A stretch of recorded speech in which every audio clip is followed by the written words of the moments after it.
Between 2016 and 2025, the academic output for tremor diagnostics reached 1,145 publications and over 22,000 citations.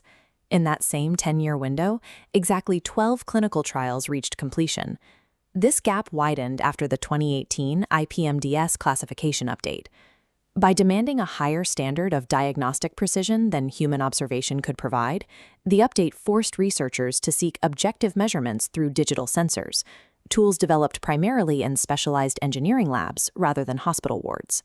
This dual-axis shift required separating axis 1, the physical tremor appearance, from axis 2, the biological cause. Clinical neurology now demanded a level of granular data that only digital systems could produce. Researchers responded by integrating digital health technology and artificial intelligence into the diagnostic process to meet these new standards. On paper, the results are nearly perfect. In controlled settings, deep learning models now differentiate Parkinsonian tremor from essential tremor with 99.6% accuracy. But in standard clinical practice, where these diagnoses actually happen, these algorithms are virtually non-existent. Bibliometric network analysis allows us to look at the data behind the literature to find the specific point of failure. By mapping citation bursts, mapping collaboration networks, and registered trial data, we can see exactly how the research diverged from clinical reality. This mapping exposes the specific structural and methodological barriers that keep these digital tools locked inside academic journals. High mathematical accuracy provides no value if the technology cannot move from the database to the clinic. To understand why these tools fail to reach patients, we have to look at the teams building them. The co-authorship network data reveals a highly decentralized academic landscape, where researchers are working in isolated, disconnected clusters. The fragmentation is measurable. The maximum betweenness centrality among nodes, the metric of how much a person or group acts as a bridge for information, remains below 0.1.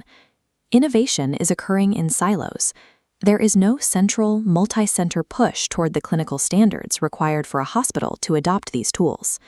We can also track where these isolated teams are finding their methodologies. The dual map overlay of journal citations shows a massive cross-disciplinary importation of technology moving into medicine. The primary citation pathways lead directly back to pure computer science, systems engineering, and mathematics. These methods are being dropped into neurology departments rather than being developed organically within a clinical environment. A computer scientist optimizes for the accuracy of a dataset, but a neurologist optimizes for the interpretability of a patient's health. Because the technology is built by engineers rather than practitioners, it is often optimized for the wrong metrics. As computer science methodologies moved into the field, the primary focus of tremor research moved away from physical neuroanatomy. Citation burst detection confirms this shift. Between 2016 and 2020, research relied on brain imaging, indicated by bursts for fMRI and brain. After 2020, researchers moved to digital quantification, with bursts shifting to machine learning, wearable sensors, and deep learning. Deep learning registered a burst strength of 10.85, the highest of the entire decade, meaning it attracted more concentrated scholarly attention than any other methodology. This new diagnostic stack is built on surface EMG and inertial measurement units, or IMUs. IMUs use a 3-axis accelerometer combined with a gyroscope to filter out gravitational artifacts, allowing the system to isolate pure tremor motion. Convolutional neural networks then process this clean time series data to identify patterns. The algorithm can distinguish the 4 to 7 Hz asymmetrical resting tremor of Parkinson's from the bilateral kinetic tremor of essential tremor.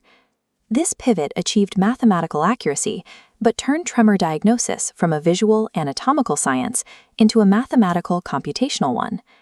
If the mathematical accuracy is as high as 99.6%, we have to identify what is actually stopping clinical translation. The clinical trial registry data over the last decade reveals 3 specific bottlenecks. The first is typological bias. More than 85% of clinical trials focus exclusively on essential tremor or Parkinson's tremor. This ignores complex cases like dystonic and axial tremors. The AI becomes useless for real-world differential diagnosis where patients don't fit into 2 perfect categories. The second bottleneck is intervention friction. Specialized wearables and EEG fMRI setups require significant time and hardware. These interventions actively disrupt existing clinical workflows.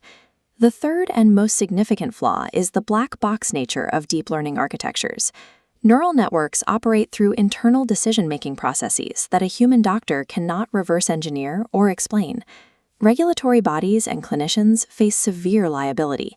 They cannot accept opaque decision-making for medical diagnostics, regardless of how high the statistical accuracy is. The research community spent 10 years optimizing for computer science publications instead of clinical utility. To cross this divide, researchers must stop isolated algorithm chasing and prioritize fully transparent models validated in diverse clinical trials.